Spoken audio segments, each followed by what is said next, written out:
देश भर के साथ ही हरियाणा में भी जो प्राकृतिक आपदा आई है, बारिश जिसकी कल्पना नहीं की थी, इस कदर जो रिकॉर्ड तोड़ बारिश हुई है, उसकी वजह से बाढ़ जैसे हालात जो है वो हरियाणा के कई जिलों में बने हुए हैं। और इससे सबसे ज्यादा नुकसान अगर किसी को हुआ है तो वो किसानों को हुआ है। बातचीत करने के लिए हमारे साथ इस वक्त मौजूद है हरियाणा के कृषि मंत्री जेपी दलाल। सर, किसानों ने हाल ही में अपनी जो धान की फसल है उसकी रुपाई की थी और उसके बाद जिस तरह की प्राकृतिक आपदा आई है, स्थितियां बनी हैं, किसानों की फसल को सबसे ज्यादा जो है प्रदेश में नुकसान पहुंचा है। जी, इस साल जो है बारिश ने किसानों को बहुत तंग किया है। बेमौसम जब फरवरी मार्च का महीना था, जब फसल पकी हुई थी, तब भी बहुत बारिश आई और इस बार जो मानसून भी जल्दी आ गई। अब धान की बिजाई की थी किसानों ने, तो उत्तर हरियाणा है, ये हमारे जो करनाल, कुरुक्षेत्र, अम्बाला के ज़िले हैं, यमुनानगर का ज़िला है, इसमें यमुना में ज़्यादा पानी आने की वजह से फसल किसानों की खराब हो गई है और पानी ज़्यादा इस बार एकदम से आया, काफ़ी नुकसान किसानों को हुआ है। और ये पानी यहाँ से जाके दिल्ली में भी इसने तबाही मचाई है। तो ये प्रकृति का जो ग्लोबल वार्मिंग की वजह से कहें या किसी और वजह से कहें, पैटर्न चेंज हो रहा है बारिश का और गर्मी भी बढ़ रही है। तो उससे आगे के भविष्य के लिए चिंता की बात है कि इस तरह से अगर रहेगा तो आगे कैसे किस तरह के संकट आएंगे, इसमें विचार करने की जरूरत है। सर, जिस तरह किसानों की फसल को नुकसान हुआ है, उन्हें राहत पहुंचाने को लेकर क्या कोई मुआवजा और इसको लेकर भी सरकार जो है मंथन कर रही है, बातचीत कर रही है? ये हमारी तो नीति है हरियाणा सरकार की कि पहले भी जो फरवरी मार्च में बारिश आई थी उसका भी हमने पोर्टल खोल दिया था और उसके द्वारा जो हमने किसानों के नुकसान की भरपाई की थी। इस बार अभी तो सारा ध्यान हमारा प्रशासन का ये है कि जो बाढ़ राहत के काम है वो करें, जान माल का नुकसान को बचाएं और अब जो पानी उतर जाएगा तब उनका आकलन करवाएंगे। मुख्यमंत्री जी से बात करेंगे कि जो इनकी गिरदावरी करवा करके किसानों के जो नुकसान की भरपाई करवाएं। जी सर, इसी के साथ ही किसानों की जो फसल खराब हुई है और जो पौध है धान की, वो भी अब काफी महंगी और 4 गुना दामों में जो है मिल रही है। तो क्या इसको भी किसानों को कोई सस्ते दामों में अवेलेबल करवाना, इसको लेकर भी क्या आप कुछ सोच रहे हैं? पौध तो ऐसा है कि किसान खुद ही तैयार करता है, इसके पास, सरकार के पास तो पौध नहीं है।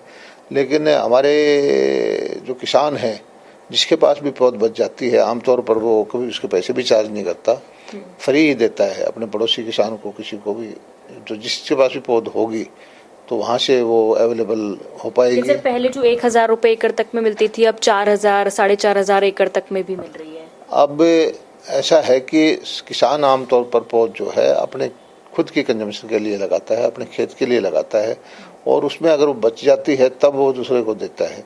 अब किसके पास है या नहीं है तो हर गांव की अपनी अलग अलग जानकारी होगी, हमारे पास ये जानकारी नहीं है। लेकिन अब किसान को दिक्कत ये जरूर होगी कि वो कब तो पौध लगाएगा, कब क्या, या डीएसआर विधि से बोएगा, कब पानी उतरेगा, तो संकट में तो आ ही गया है। जी सर, आपने कहा कि दिल्ली तक में भी यमुना का जल स्तर जो बढ़ रहा है, लगातार तबाही मचाई हुई है, लेकिन दिल्ली और हरियाणा एक बार फिर इसी मुद्दे को लेकर आमने सामने है। अरविंद केजरीवाल सीधे तौर पर हरियाणा सरकार पर यह आरोप लगा रहे हैं कि यमुना का पानी जो है वो दिल्ली छोड़ा जा रहा है, जिस वजह से दिल्ली में जो जल स्तर है वो लगातार बढ़ता जा रहा है। देखिए, अरविंद जी का एक आदत है कि दूसरों पर दोषारोपण करना, अपनी जिम्मेदारियों से भागना, और इसी तरह से जब पॉल्यूशन का मामला होता है तो हरियाणा को, किसानों को ब्लेम करते हैं, और दिल्ली में पीने के पानी का संकट होता है तो हरियाणा को ब्लेम करते हैं, और अब जो पानी गया जमुना में तो भी हरियाणा को ब्लेम करते हैं, जबकि उनको अच्छी तरह से पता है कि पानी पहाड़ों से आता है, हमारे पास रोकने की कोई व्यवस्था नहीं है। हथनी कुंड में हमने छोटा सा बैरेज बना रखा है कि जब पानी कम होता है तो दरिया में जाने के बजाय उसको हम नहर में डाइवर्ट कर लेते हैं। हरियाणा के अंदर कोई डैम नहीं, कोई सिस्टम नहीं पानी रोकने का, फिर भी वो कहते हैं कि हरियाणा ने पानी छोड़ दिया। हरियाणा जब पहाड़ से पानी आएगा, हमारे पास रोकने की व्यवस्था ही नहीं है, तो फिर हमें क्यों ब्लेम करते हैं। लेकिन वो अपनी जो व्यवस्थाओं में कमी है, ये सबको पता है कि जमुना कितनी चौड़ी थी, वहाँ पर आराम से पानी निकल जाता था, अब उतना ही पानी जाता है तो भी 1 मीटर ऊपर चढ़ गया है, जमुना में कब्जे हो गए हैं, उसका जो एरिया था वो घट गया है, इसलिए जो पानी का लेवल ऊपर गया है। दिल्ली के अंदर पानी भरता है, उस तरफ वो ध्यान नहीं देते, हरियाणा को दोषारोपण करते हैं। ये अच्छी बात नहीं है जी। सर, एक और मामला है जिस पर आपकी मैं रिएक्शन चाहूंगी। हरियाणा में जिस तरह से बाढ़ जैसे हालात बने हुए, तमाम जो जनप्रतिनिधि हैं वो भी जा रहे हैं। हम देख रहे हैं कि मुख्यमंत्री भी खुद ग्राउंड में, फील्ड्स में उतरे थे, लेकिन जिस तरह सांसद नायब सिंह सैनी उतरे तो उनका घेराव किया गया।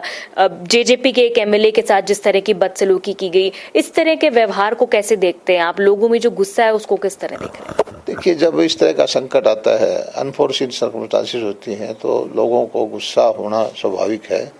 लेकिन फिर भी मैं आम भाइयों से, जनता से प्रार्थना करता हूं कि संयम बनाएं। ये आपकी अपनी सरकार है, आपके चुने हुए जनप्रतिनिधि हैं, आपके लिए ही काम कर रहे हैं।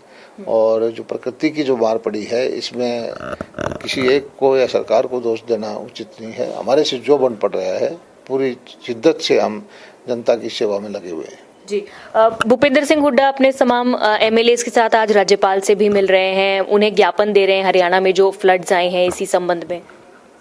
ये राजनीति करने वाले लोग हैं, करें, लेकिन भूपेंद्र सिंह हुड्डा, उनकी पार्टी, उनके बहुत नेता, वो अगर लोगों के बीच में जा करके जो उनकी समस्याएं हैं, कहीं पीने के पानी की है, किसी के पास खाने की समस्या है, किसी के पास और किसी तरह की समस्या है, वो अगर करते तो ज्यादा अच्छा होता। जी। वही सर, नई विधानसभा भवन की जो जमीन है, इसको लेकर एक बार फिर से सियासत जो है शुरू हो गई है, क्योंकि बातचीत जो है ये सिरे चढ़ने की जब भी खबरें सामने आती हैं तो वैसे ही भूपेंद्र सिंह हुड्डा कह रहे हैं कि अगर चंडीगढ़ में ही अगर पैसे देकर या जमीन के बदले जमीन एक्सचेंज कर कर अगर खरीदना है तो वो चंडीगढ़ पर हरियाणा सरकार जो है अपना हक कमजोर करने की कोशिश कर रही है। नहीं, हम तो हरियाणा सरकार चंडीगढ़ पे अपना हक रखना है, इसलिए अपनी विधानसभा यहाँ बना रहे हैं, वरना हम पंचकुला में भी बना लेते। और ये सही है कि जमीन के बदले में जमीन दे करके हमें जो उपयुक्त लैंड पार्सल है वो मिल रहा है। और विधानसभा की हमारे यहाँ बहुत दिक्कत है, आने वाले दिनों में संख्या भी बढ़नी है, तो एक अच्छा भवन बन जाएगा तो हरियाणा को उसका फायदा होगा। जी। एक आखिरी सवाल सर मेरा, हालांकि अब जो तबाही मची है, किसानों को नुकसान पहुंचा है, उसका आकलन आप आने वाले समय में करेंगे, लेकिन जो फरवरी मार्च में बारिश हुई थी उनके मुआवजों का फिलहाल क्या स्टेटस है? क्योंकि बीते दिनों कई किसानों को आपके हलके में भी और भी कई अलग अलग हिस्सों में प्रोटेस्ट करते हुए देखा गया कि अब तक जो मुआवजा है वो उन्हें नहीं मिला है। कुछ तकनीकी खामियों की वजह से या क्या? किसी भाई के अकाउंट में दिक्कत है या बैंक अकाउंट गलत हो गया तो वहाँ ये समस्या है, लेकिन हमने अकाउंट एक क्लिक से ही मुख्यमंत्री जी ने मुआवजा दे दिया था और क्षतिपूर्ति पोर्टल के माध्यम से किसानों ने खुद ही चढ़ाया था, अधिकारी से हमने वेरीफाई करवाया था और ये मुआवजा जा चुका है। और कहीं कोई दिक्कत है तो उसको हम ठीक करवा के दे देंगे। कोई जानकारी है कि ऐसे कितने किसान हैं जिनको अब तक नहीं पहुंचा? नहीं, ये जो मुआवजे का काम है ये रेवेन्यू डिपार्टमेंट देखता है, मैं कृषि विभाग नहीं देखता, तो उनके पास डाटा होगा। जी, बहुत शुक्रिया सर बातचीत करने के लिए। तो कृषि मंत्री जेपी दलाल हमसे बातचीत कर रहे थे। उन्होंने कहा है कि बाढ़ जैसे हालातों की वजह से किसानों को जो नुकसान पहुंचा है उसका आकलन भी किया जाएगा और नीतियों के अनुसार ही किसानों को मुआवजा भी दिया जाएगा। कैमरा पर्सन जसप्रीत के साथ साक्षी शर्मा, इंडिया न्यूज हरियाणा, चंडीगढ़।